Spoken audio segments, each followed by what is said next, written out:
myself is Manoj Kumar. Today I am going to discuss the next part of the rise of nationalism in Europe. In this discussion, we will discuss about the French Revolution. Class 9th में आप लोगों ने French revolution के बारे में पढ़ा था। मैंने पिछले क्लास में ही यह क्लियर कर दिया था, the rise of nationalism in Europe means Europe के जो डिफरेंट कंट्रीज हैं उन कंट्रीज में किस तरह से नेशनलिज्म की जो भावना है वह वन कंट्री से अनदर कंट्री को एक्सप्रेड किया।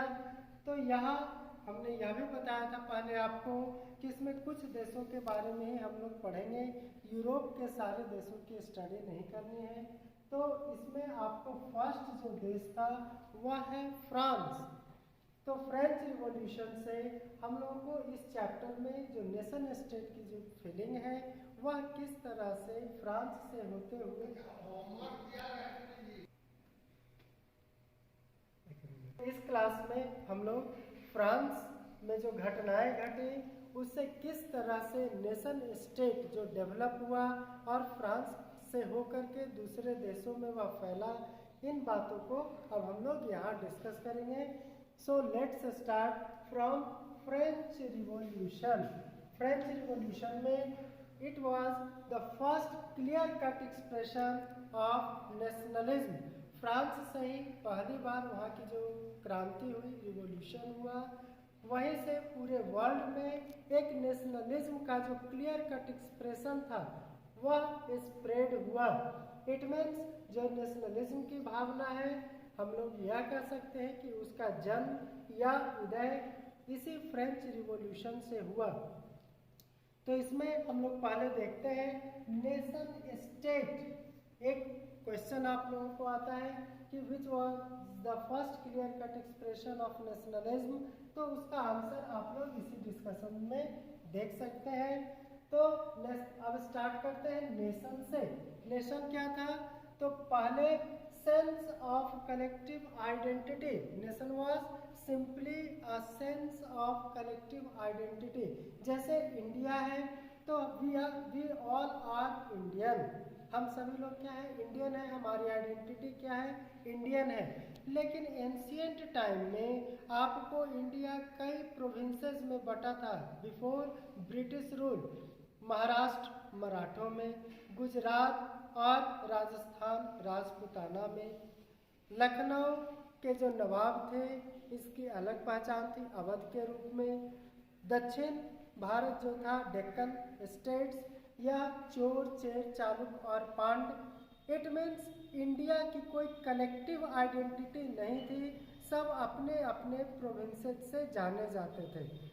सेम एज फ्रांस में भी वहाँ के जो लोग थे अपने अपने स्टेट से जहाँ से वो बिलोंग करते थे उसी को अपनी आइडेंटिटी मानते थे। लेकिन इस रिवॉल्यूशन के बाद फ्रांस की एक कलेक्टिव आइडेंटिटी उभर करके सामने आई।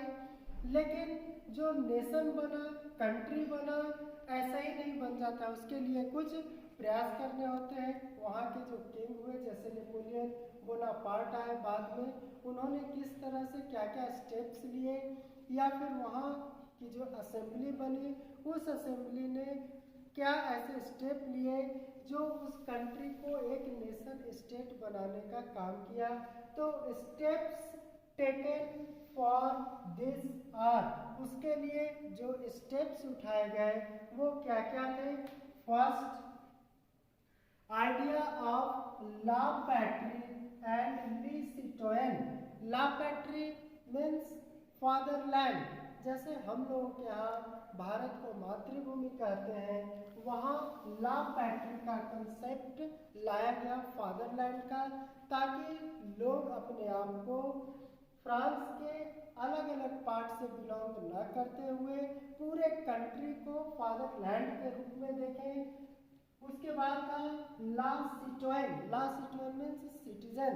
अब किसी भी व्यक्ति को जो वहाँ के अलग अलग प्रोविंसेस में थे, स्टेट में थे, उनके स्टेट से उसकी पहचान नहीं की जाती थी, बल्कि वहाँ के as a citizen, French citizen के रूप में उसकी पहचान की जाने लगी।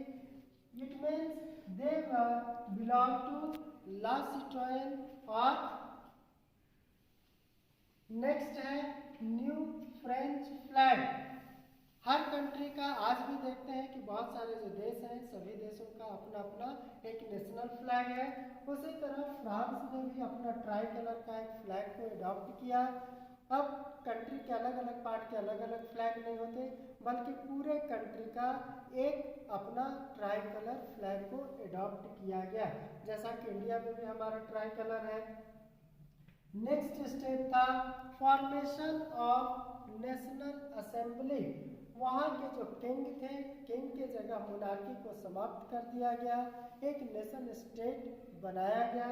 और नेशन स्टेट में वहाँ के जो रिप्रेजेंटेटिव थे, इट मीन्स लोगों ने जिन्हें रिप्रेजेंट करके अपना रूलर बनाया, तो वे रूलर कहाँ से रूल करते, लॉज एंड रेगुलेशंस को कहाँ से वो लोग फॉलो करवाते।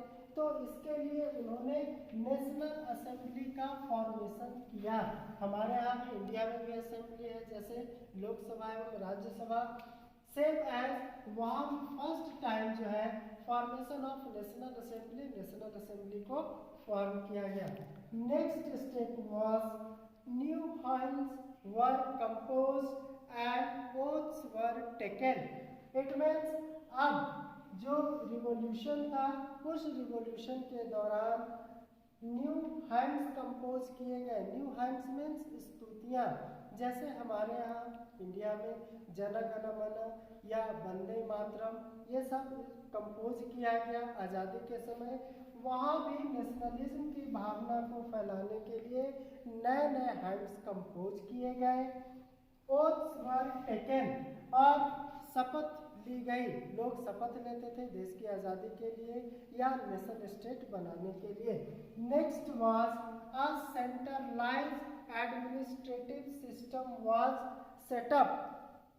अब पूरे कंट्री में एक सेंट्रलाइज्ड सिस्टम अडॉप्ट किया गया। ये नहीं कि हर स्टेट में अलग अलग जो है वहाँ के गवर्नर होंगे और रूल करेंगे, उसके जगह पे एक सेंट्रलाइज्ड एडमिनिस्ट्रेटिव सिस्टम को अडॉप्ट किया गया और वहीं से पूरे कंट्री के लिए लॉज एंड रेगुलेशन बनाया जाना शुरू किया गया। सो नेक्स्ट क्लास में हम लोग और कुछ स्टेप्स देखते हैं और किस तरह से पूरे कंट्री को नेशन स्टेट बनाने के लिए जो स्टेप्स लिए गए थे उसके क्या रिजल्ट आए, आउटपुट्स आए, इसको नेक्स्ट वीडियो में। Okay, thank you.